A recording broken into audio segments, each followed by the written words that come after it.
মুরগির হাড়গোড় দেখে এই রান্নাটা যারা স্কিপ করতে চাচ্ছেন আজকে তাদের জন্য বলবো। রাঁধতে জানলে এই খাবারটাই চেটেপুটে খাবেন। খুবই সহজ, খুবই ঘরোয়া একটা খাবার।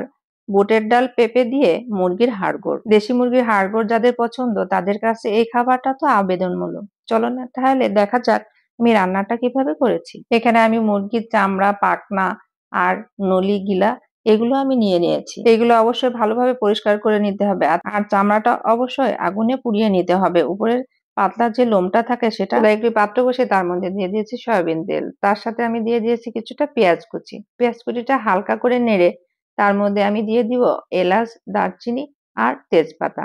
এটা অবশ্যই পেঁয়াজের সাথে হালকা করে নেড়ে নিতে হবে। এতে পেঁয়াজ ও মশলার একটা আলাদা ফ্লেভার অ্যাড হবে। এর মধ্যে এবার আমি একে একে শুকনা মশলাগুলো অ্যাড করব। এর মধ্যে আমি দিয়ে দিয়েছি 1/2 চামচ পরিমাণ হলুদ, 1/2 চামচ পরিমাণ লাল মরিচের গুঁড়া। এটা হালকা করে নেড়ে আমি পানি দিয়ে তার মধ্যে একে একে দিয়ে দেবো বাটা মশলাগুলা। এখানে আমি দিয়ে দিয়েছি 1 চামচ পরিমাণ রসুন বাটা, আদা বাটা আর জিরা বাটা। আরো দিয়ে দিয়েছি 1 চামচ পরিমাণ ধনে গুঁড়া। মশলাটা আমি একটু সময় নিয়ে 2-3 বার একটু একটু করে পানি দিয়ে বারবার আমি ভাজা ভাজা করে নেব। এতে একটু সময় নিয়ে ভুনে ভুনে রান্না করলে তরকারির ভিতরে একটা অসাধারণ কালার আসে। আপনারা যে কোনো তরকারি এভাবে একটু সময় নিয়ে ভুনে ভুনে রান্না করবেন। এর মধ্যে আমি দিয়ে দিয়েছি 1/2 কাপ পরিমাণ বুটের ডাল। ডালটা আমি কিছু সময়ের জন্য ভিজিয়ে রেখেছিলাম। মশলার সঙ্গে ডালটা অবশ্যই ভালোভাবে ভুনে নিতে হবে। এই পর্যায়ে আমি দিয়ে দিয়েছি 1 চামচ পরিমাণ লবণ। পরে যদি লাগে আবারও কিছুটা লবণ আমি অ্যাড করব। সবকিছু দিয়ে আমি আবারও কিছু সময় ধরে ডালটা ভালোভাবে ভুনে নিয়েছি। যেহেতু বুটের ডালটা সিদ্ধ হতে একটু সময় লাগে তাই এখানে আমি 1/2 কাপ পরিমাণ পানি দিয়ে বুটের ডালটা কিছু সময়ের জন্য সিদ্ধ করে নিব। আর সিদ্ধ করার এই পর্যায়ে উপর থেকে যখন মশলা থেকে তেল ছেড়ে আসবে তখন আমি অ্যাড করে দেব মুরগির হাড্ডি গুড্ডি। এবার আমি আরো ভালো করে মাংস আর ছোলার ডালটা ভালোভাবে ভুনে নেব।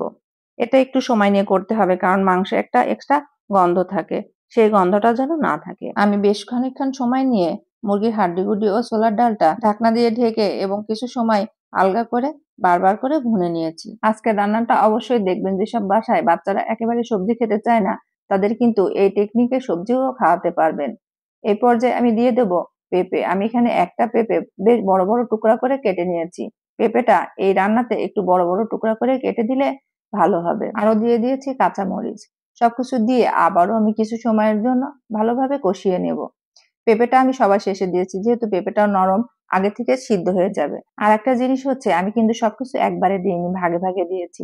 কারণ সবকিছু একটু আস্ত আস্ত থাকলে দেখতে তরকারিটা আরো বেশি আকর্ষণীয় হয়ে উঠবে। বাসার সবাই খাবে অনেক মজা করে। আমার বাসায় সবজি দিয়ে মুরগির হাড্ডি গুড্ডি আর ছোলার ডাল এভাবে যেদিন রান্না করা হয় সেদিন সবাই আর অন্য কোনো দিকে চোখই যায় না। আসলে তরকারিটা খেতে অনেক বেশি মজা হয়। এই পর্যায়ে আমি পর্যাপ্ত পরিমাণ পানি দিয়ে একটু সিদ্ধ করে নেব।